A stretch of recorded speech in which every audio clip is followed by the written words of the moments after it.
All right, this is a moment that we've been waiting for.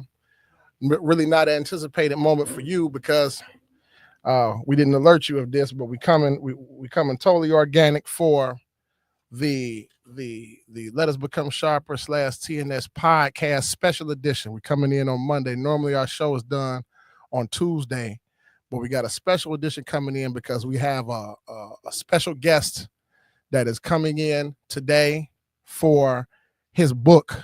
His book. Hold the book. Hold. Yep. He's going to. Now I want to say this. You know, we got footnotes. We got the footnotes, and we're gonna have him introduce. We're gonna go right away. We're not gonna play around about it.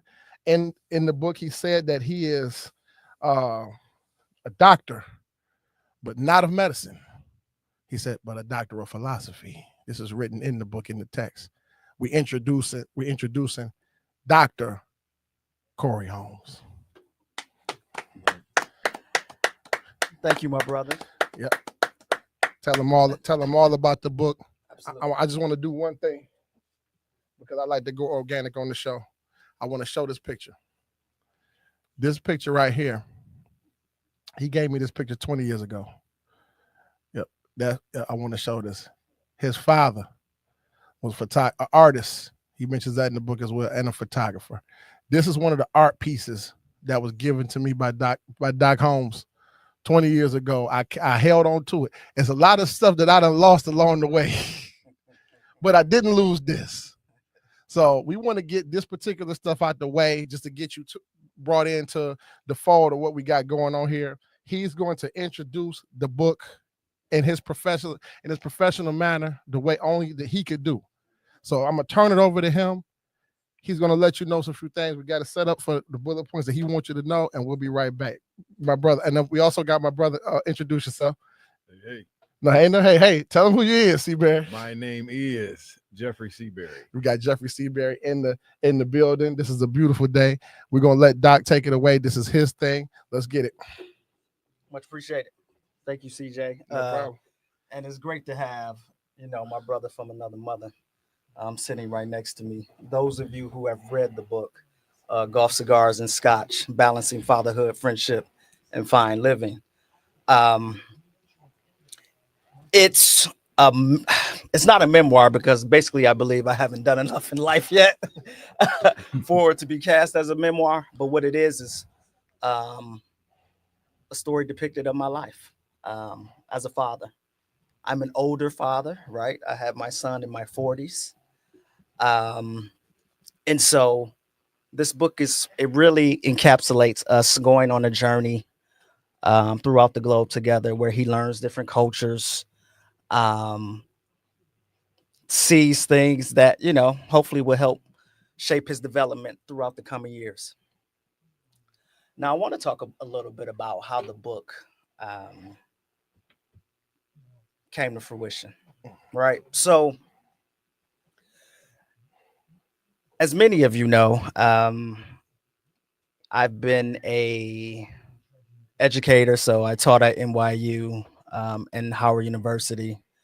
I used to work in national security and foreign policy at different agencies.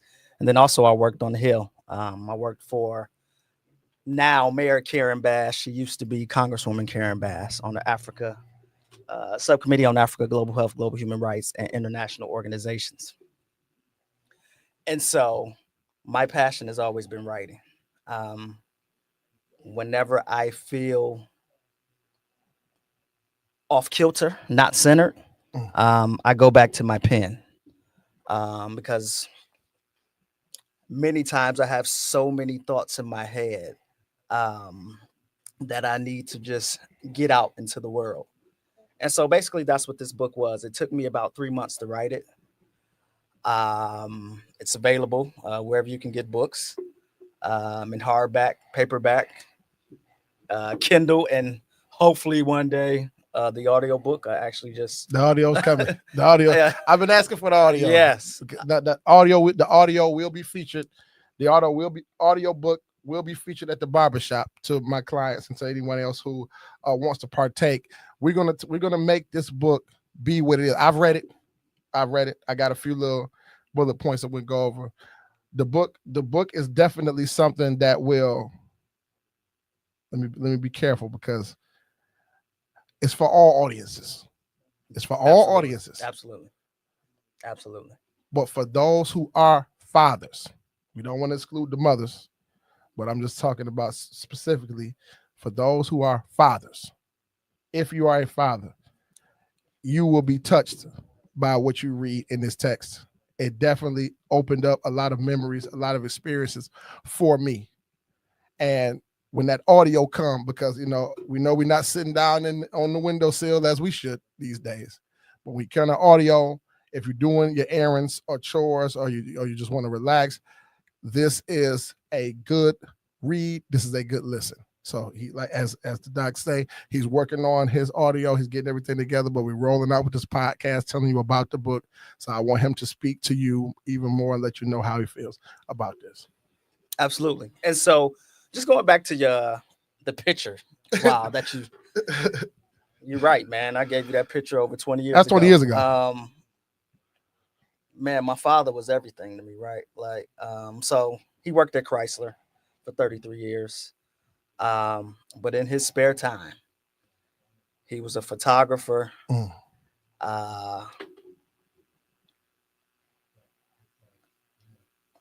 He could draw. He was just a phenomenal human being. He was hard. I remember I first got an earring when I was like 15 or 16. Mm-hmm. And I got into a car accident. Right? I still remember this vividly. So I'm on a gurney in the hospital with a broken femur bone. And all I'm telling the doctor is, do not let my father see my ear. Yeah. Because that's the violation here. If he sees my ear, I'm telling you. That's the violation. He's going to drag me off my one good leg out this hospital and beat me with the bone that's broken. And you know he would have. Leg, right? And the doctor was flabbergasted, like, dude, you have a broken leg. And sure enough, that was the first time my father saw my earring. I had it for 2 or 3 months. Every time I would go see him, I would have a hat on. Yeah, to the side. We know how to do it. Man. We know how to do it. But it's the discipline that he gave me, right? My father saved my life, right? I was wild. Specifically 12th grade, right? I think we were talking a little bit off air about, off the cuff.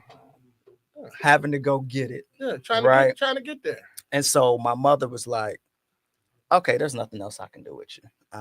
For whatever reason, it wasn't my grades were terrible because I basically wasn't going. Mm-hmm. So what I would do was I would drop my mother off. She was a teacher. And then I would go get my girlfriend at the time. And then we would go back to what we all affectionately know as 18440. Yeah, you ain't even going. The avenue. Right. Yeah, you ain't even going. And so she called my father. He didn't say anything. Next thing I know, he was at my door.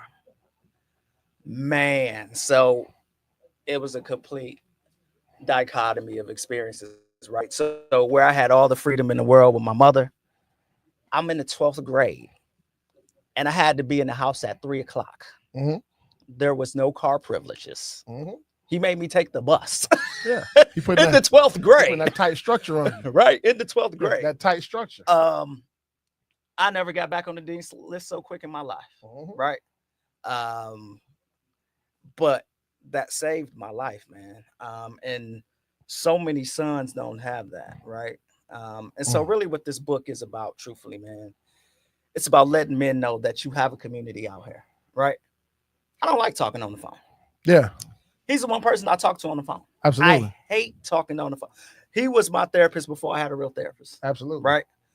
Because as for men many in general, but specifically Black men, we need to know that we all have the same issues, man. Yeah. Speak right? to We're it. going through the same problems. Yeah, speak to right? it. It might be on different levels. It might be in different spaces.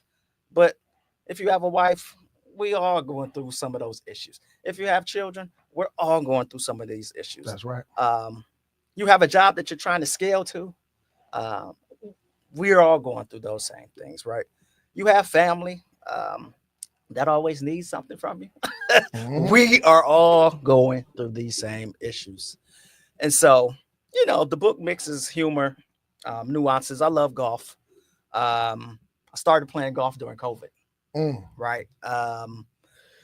Crazy because my godfather was a scratch golfer, but in the 80s, I liked Payne Stewart, but it's like, it's golf. I was a baseball guy. Mhm. And then when I had a Tubbies in Detroit, they had this golf tournament, and my cousin and we actually had to borrow somebody else's clubs because we had never golfed before, Mhm. right? And so we were playing this foursome at this beautiful golf course, like in Shelby Township somewhere. It was Right. far. And I think I was playing with some of my vendors. So, I Mhm. mean, we sucked. But I actually did sink the first putt on the first hole. After that, it was over. Yeah. The day was bad from there. But they actually paid money. And so they were pissed, but they couldn't cuss me out because they're my vendors. Mhm. Right. So they're looking at my cousin like, man, Yeah. y'all suck. We paid $200 to get in this golf tournament. But man, golf it's a pleasure and a pain all at the same All time. at the same time. But it's also therapeutic, Yeah, right? a lot of lessons in there. Absolutely. A lot of in there, lessons up man. in there. A lot of lessons up in there. in Let's there. get let's segue to one of those lessons. So we're sitting here listening to the words of the doctor. First of all, let's not speed. Let's slow down. Let's slow it way down. This is the Let Us Become Sharper / TNS podcast. Let's slow it way down. I said doctor, black man, doctor, our partner. So we giving honor to that. We respecting that. Let's in this moment, you may not know what I'm talking about. You may or may not. Black doctor, young bruh, and you part of the fold. We ain't looking up to nobody. You right here with us. When we give our toast, now we got scotch now. Scotch, golf, cigars. In the shop, I bring that shop culture. Scotch ain't really the one, but whatever the drink is, normally it's the yak, normally it's the tequila. But if a toast is made, we make the toast, not above you, not below you, but right here side by side with you. You click the glasses. We got the doctor right here side by side with us. He done wrote a book. Do you understand what that means? I'm gonna help you understand what that means. We'll segue to golf, as he was speaking about golf. He has a chapter. It's actually a chapter. The putter. He's speaking about the putter. We are from those environments. We understand the experience. We understand the environments. We get it. But in some of these instances and cases, especially in fatherhood, we can, as he would say in the book, I read the book, the rod. He spoke about the rod. But in this case, the putter is the gentle way to go. As in golf, that's your little junior. You just softly. You get a lot done with your putter. Soft taps. The soft tap. Soft tap. Soft taps. And that was one of the approaches that he brought to, I love the way that he blended golf into parenting. Blended these two elements and put them together. It's pure genius. And he was speaking about how you have to have that soft approach in fatherhood, because we can be scary. It doesn't matter if I'm this tall. Father's scary. That's why they run to mama. Mama can be scary too, but not like pops. Now, the man just told you got a broken femur, and he worried about an earring. So you already know how scary pops had to be. So we want to have him just elaborate a little bit more as the author on the putter, the soft touch and the soft approach to parenting. Give us a little bit more on that. Absolutely. So I make the comparison of, look, golf is a very arduous, very challenging game where you have drivers, which are big-headed clubs. Mm-hmm. You have wedges, which are smaller clubs. You have your hybrids, and then you have that putter to finish it off. Right? You got that putter. Now it's crazy that you mentioned this because 2 weeks ago, Evan and I, so where we live in Santo Domingo, we have like this little 9-hole putter course, right? So he's already on his second I'm loving that. set of clubs, right? He still wants to hit the ball too hard. But we have a routine. It's look at the ball, look at the hole, look at the ball, look at the hole, take a breath, Yeah. tap. Yeah. Right?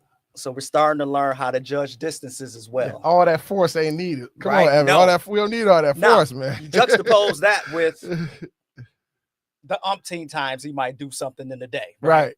Specifically, when I'm trying to work, right? Because I work from home, right? So I might be trying to write a piece or whatever, and he's calling my daddy, right? I try not to yell, but he knows, Evan, when I'm working, when you see me at this table, Yeah. when you see headphones on my ears, Yeah. you see a pen in my hand, or you just hear the keyboard doing this. I need you to relax and I need you to go figure it out. Yeah, I need you to understand that. Right? You're tall enough to go in the refrigerator to get whatever you want. You can go in the pantry and get whatever's in the pantry that you want, right? You know how to turn on your shows. You have tablets, you have trains. When you see daddy at this desk, For sure. I need that time and space to work. So hopefully I can continue to provide these worldly experiences, his mother and I, right? These worldly experiences, right? And so I go back to my putter like, okay, Evan, if I yell at him, here's what I found out with my son, right? So this dude has thick hands, right? Like, and we were talking in the back. I used to thump my son as well, right? Yeah. Now it's truly the voice, man. It's like my voice. Like we would, and he'll put his head down. I always say, lift your head up. We're not putting our heads down. Yeah. But you know, you just have to have that balance, man. Right? Like it's the carrot and the stick approach, right? I oftentimes use psychology with my son now, right? You dangle the carrot, but knowing that stick is only a few short feet or a short distance away. And so, yeah. You know, a lot of parenting does essentially boil down to, are you smarter than a 5-year-old? Yeah. Are you smarter than a teenager? Who's the adult here? Can you handle a 17-year-old? Who's the adult here? What you're gonna do with a 10-year-old? What can you outthink them? Yeah. You know, a lot of parents get frustrated. It's a stark comparison, but it's no different from a king cobra. He's the king because he knows when to inject venom and he knows when to give a dry bite. That's what makes a boss. We know when we got the power for you, but we also know when to let it go. A lot of people survive king cobra bites because the king cobra already know, and I can't eat you.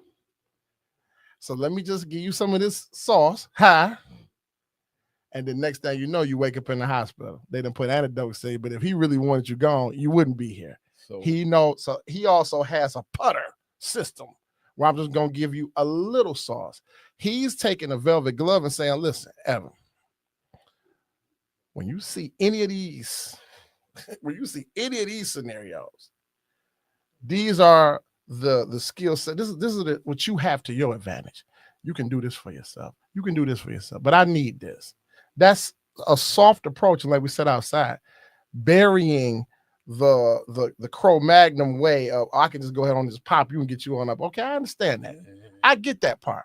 But what I want to say now is you're teaching him how to talk his problems out.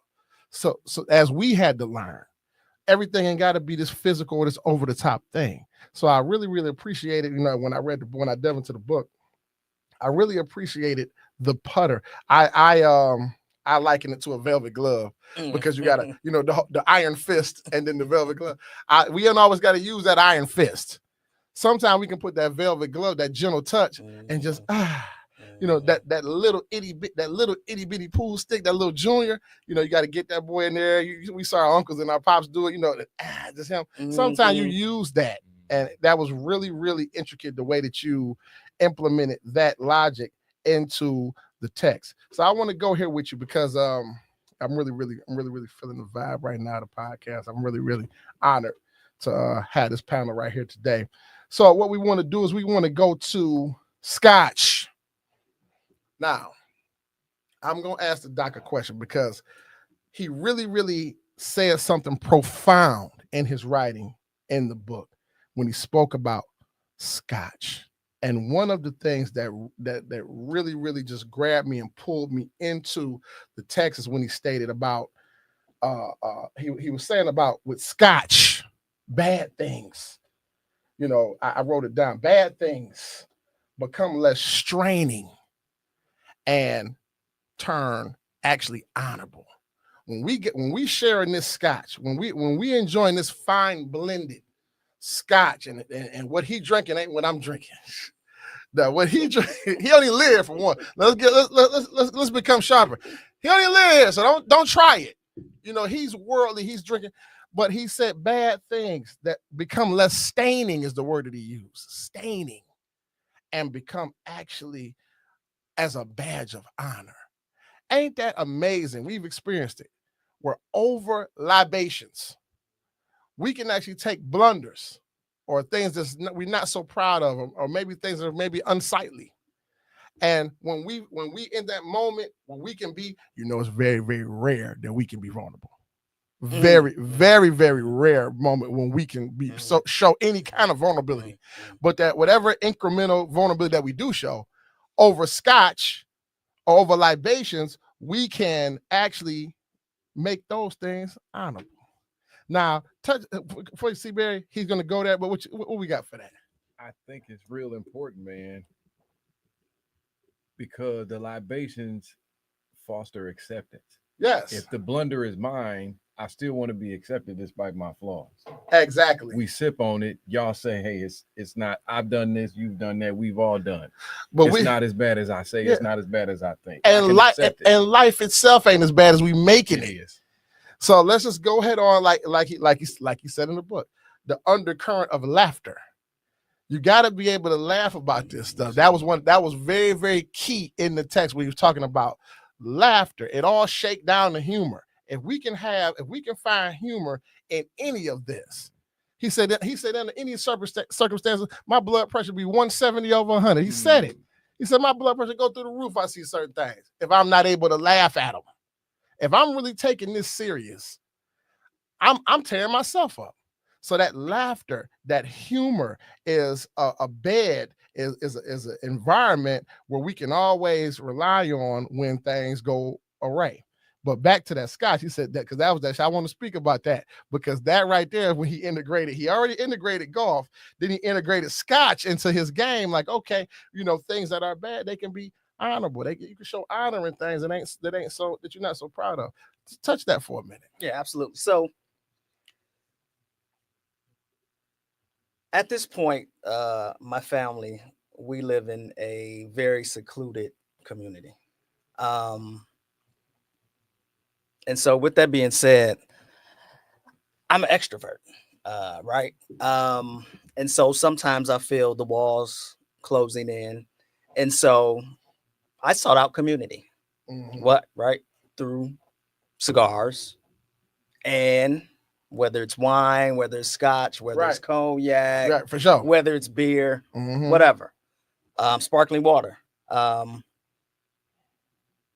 Let's find spaces where we can converse and build, right? And so what we did in Santo Domingo was once a month, we would go to Fuente Club, which is Arturo Fuente is a world-renowned cigar manufacturer.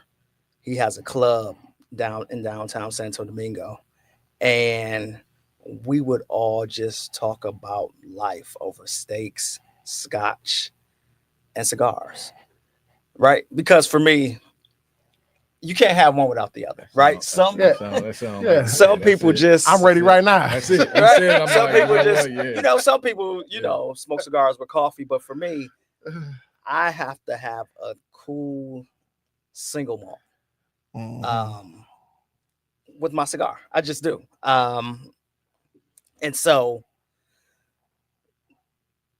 in the book, you heard me say liquid gold, which is basically that's the Moet Ice Imperial. So that's the white bottle. I call that liquid gold. I've never liked champagne, But that boy, but that one, it's sweet. That Moet and I think the Imperial. ice infuses it, right? Yeah. And so the nectar's not bad either, but I really do like the Moet Ice Imperial.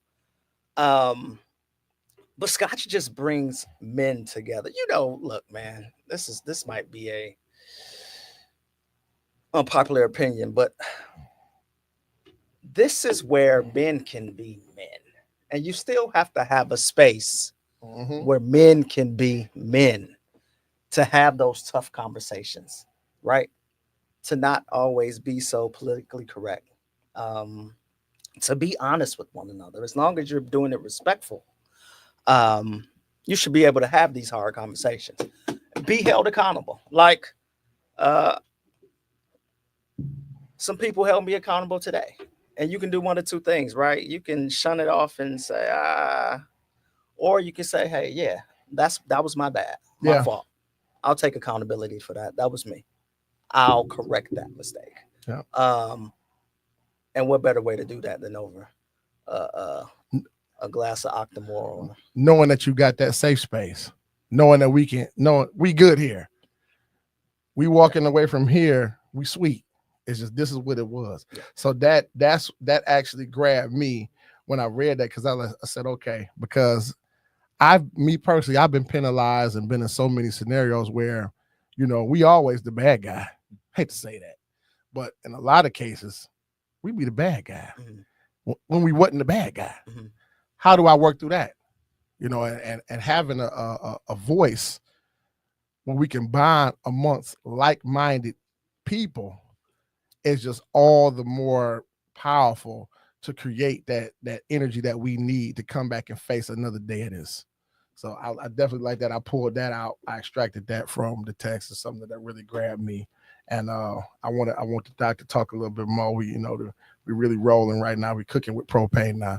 I want to get a rundown, cigars. If you are cigar aficionado, amateur, does not matter. The doctor, is running down some major lead sticks in the text. He dropping names of cigars that I ain't heard of, because he's in another region, because he's on another level. So we're becoming sharper in that, right, by learning. I want to ask, of all the cigars that you've experienced, I know you didn't been around. I've been around a little bit. I know a little something. What's your favorite? I had to hit you with that blockbuster, because everything else we're gonna leave. First of all, we're gonna put all the links up, but we're gonna leave. We didn't give you enough sauce. You understand what this is about. Now you know something. Get down with this. Understand this. We want you to also, let's say the audio is coming. We want you to read this book. We want you to understand that you don't got to go across town or across the pond to find that real feel. We got it right here for you. So we want to come in and get an understanding of what's your favorite cigar. I don't even mind speaking it on the podcast. I know they ain't gave us no check. I know they ain't gave us no check. I'm aware. I know they ain't gave us no check, but this is a special day. So just for today, we gonna speak y'all name. Tell us your favorite. Well, I'm a Drew diplomat, man. Right. So Drew Estate Cigars. It was started by Marv Samuel and JD Drew. Okay. I've been to Esteli. to their cigar manufacturing company in Nicaragua. So it's definitely either the Liga Privada number 9, the T52, the H99, the Feral Pig, Pappy Van Winkle. So it's actually curated in Kentucky, but it's distributed by Drew Estate. So, and that's basically a Maduro and a Connecticut blend. With some folks that call it two-tone cigar. That's a really good cigar. So yes, those. But because I do live where I live, and I've met him, and I love him. That Opus X, the Rare Pink from Fuente is amazing. It's one of the few. You spoke about that Connecticut, because it's one of the few. You named that one in the book. I'm a heavy cigar smoker, right? So the Connecticut blend is mild. Mm-hmm. But for some reason, I don't know if it's because of the shape of the cigar or just because Fuente is top tier. I love that Rare Pink. And I love going there every Wednesday. So I go there with some local folks every Wednesday, right? Trying to understand they're learning English and I'm learning Spanish, so we're learning from each other at the same time. Trade off over cigars and scotch. Once again, having a safe space where need I say a platform where once we set the stage, how can we not learn from one another? So that's just the beautiful thing. Like I said, I didn't mind just today because it's a special day. The whole day been special, from having the doctor come fly in, from the book, from having Seaberry right here, from the picture, from doing the podcast on Monday versus Tuesday. We're going to do tomorrow. We're going to the cigar bar. Actually, where we'll be at Bird Cigar Bar, yes. Bird Cigar Lounge. We'll be there tomorrow. So all this was to be considered special. So we're going to speak about what we really like right now. We would love for y'all to be on board with us, but we just speaking on it. So, Seaberry, I want to ask you, what's your favorite cigar? We got to get the cigar. We got to get it. We got to get it. We got to go.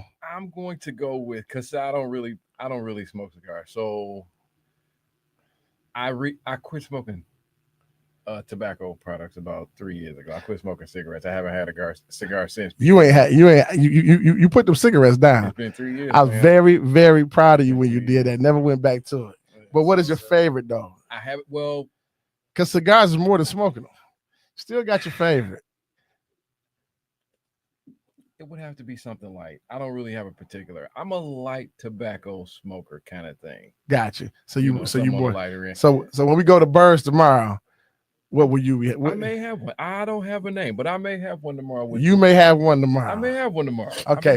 Now you left me. Now why would you leave me in the lane with the doctor? Come on, man. Don't do me like this. My brand is so I'm going with I don't even want to mention nothing that I got going on that the doctor does what he do. He named them all. He named it. Listen, he dropped that Highland Park 18 all through that boy. I'm like, okay, learning something. That Highland Park 18, number 18, he got that all through it. So he's really expressing, like I told him out there in the lobby, it's your book. I mean, you're learning. If you're already up on it, you can relate to it. And if you don't know anything about it, some people will say, I've never heard anything. Well, this is his life. So he's laying his life down in text and giving you more so of a blueprint, but more so of an undertone of how to balance, as he said, fatherhood, parenthood, just in general, and actual life, man. We're trying to get that balance, man, because it's so hard to do. These are little platforms where we go to when we need that type of standard or that type of platform to hold us down. Because I'll be about to fall apart some days. I ain't gonna lie to you. And he knew daddy, so knew daddy anything on the 10. So absolutely, you knew daddy. So absolutely. I definitely know what you're going through. Absolutely, I definitely know all about that. So yeah, so I'm gonna go. I'm really, really liking the man, I like the Rocky Patel Emerald. I like that boy right there. I used to smoke Rocky. I used to smoke the 15 year. Yeah. I like Rocky Patel. And like I say, I'm on right now. Just I'm gonna be honest, tell the truth, Shane. The devil. I'm on the Rocky Patel conviction. That's $100 stick. So I'm on that. Yeah, yeah. You know, I know a little something. We know a little something. So once again, tomorrow at Bird's Cigar Lounge, we gonna exchange. I'm going with the intent to learn something. Let's take away the shame of learning something from my brother. Let's take the shame out of it. As he says, we can make a thing that was unsightly. Let's make it honorable. So that's what I want to do. So I want to learn from Doc Holmes tomorrow when I come down and show me some things. You know, I'm a Rocky guy. I'm everything that's at Casa basically. You go in there, but he's worldly. So he's gonna show me just a few extra things. He ain't gotta be ashamed. You gotta be bashful about it. That's who you are, bro. You know what you know. So that's why we're here today. We're here for the doctor. Make no mistake. We're here for Dr. Corey Holmes today. So yeah, I'm loving the show, man. We done plugged the book. We done put it out there. The message has been made clear. I wanted to make sure that the message was clear. What we want you to do. We want you to support the book. That's what we want you to do on this podcast. After the edit, when you see it, we've held the book up. Sure, I'm going to put the book right in frame. So, and I'm going to leave it there so you can see it. Stop trying to not see it. We're putting that QR code up. And we're putting the QR code as well. Okay, so we're going to have the QR code, the link. We're going to have everything where you can get to this. This is premium. This is real spiel. I've experienced it for myself. I'm telling you from one who has experienced. I read it. It's real spiel. Take your time out there and read. 245 pages, 17 chapter read. You get up in there and you really he'll bring you into that world, which is his world, but he's also bring you into the world of parenting, golf, cigars, and scotch. And scotch can be anything to you. Scotch is metaphor, but it could be scotch. He made that very clear that it's metaphor. Absolutely. So it's a treat. It's always a treat when the players meet. I want to come in with the podcast, the normal do that I do. All cash is verified. We're thanking all of our supporters. Any of you cigar companies out there that want to be highlighted, we always be thankful for your support. All cash is verified. Any cash coming in or any cash going out is verified to support the show. We from Detroit. We from the D, so we're gonna say respect my show for everybody out there with them Buffies on, everybody with them big glasses on. You know how Detroit roll, them big lions, them big Buffies, them big watches. You know how Detroit get down. Let me take it there. Just watch me cook. We talking about the hospitality program. Hospitality program is my lane. We coming in hospitality. I am a 32-year barber. And a lot of time promotion and marketing has went to barbering, promoting the shop, promoting cuts. You know, there are a lot of barbers with cut apps. They have apps. They have appointment apps, booking apps for their services. And you can go online. Never more so than today have you seen such a plethora of virtual and online. You can just go and see the work. You can get 3D. You can see back in my day, it was word of mouth and flyers and business cards and hair books. But now you can actually reach out and see the work on your phone, on the internet. We got Instagram, we got Facebook, but I do want to say this. Work and service is not what makes us as barbers, stylists, and entrepreneurs. Our service is not what comprises us. This is why AI and the computer can never take over the industry, because my number one sale is hospitality. The reason why they come back and back and back and back again is for the hospitality. I am a master of hospitality. I'm a master of humility. So we promote that now with the hospitality program. What that is taking a version of the shop and presenting it to you, the public. You can now experience the hospitality aspect of the barbershop set business. This is an industry that I'm pioneering, praying on, and actually doing the initial legwork to get this industry off the ground. There are experiences when you go to Benihana. You don't just go for the food. If you went to Benihana and they didn't do the tricks, you would feel that you didn't get your money's worth. When you go to the barbershop, there's sports talk. we can take the cuts away and you still want the sports talk.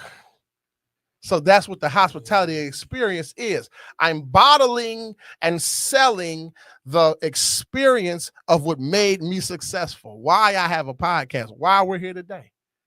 This is why the doctor associate with me. This is why Seabury associate with me. There's an aspect of me, there's an element that we provide for the hospitality program. That's what we're putting here on the podcast today, alongside of this wonderful masterpiece that Doc Holmes has now presented to us and presented ultimately to the world. We want to talk about Thursday Night Society, raffle exchange. That's just a new industry as well. What we're doing is we're taking raffled items and we're raffling them off on Thursday night.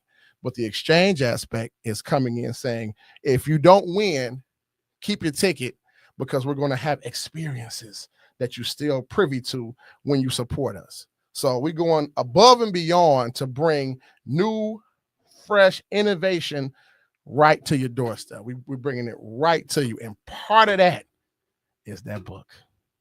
We thank you. Let me be the first one to thank you for Appreciate it, my brother. To thank you for coming powerful.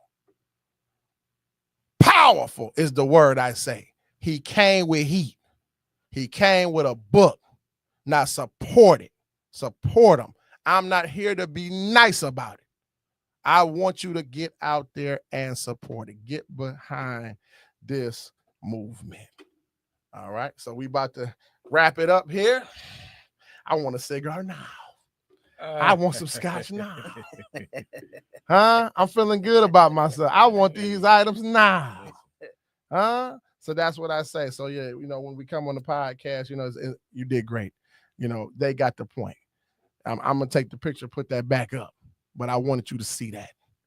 That's all part of. Yeah, that's all part of the thing. I was touching. Yeah, I'm gonna put that. That's going back in the sleeve. I just had to bring it just for the show, just to do. But that's what I say. So we having a good time here. The main topic was the book. This is one of the few podcasts that we did where I didn't give them trivia.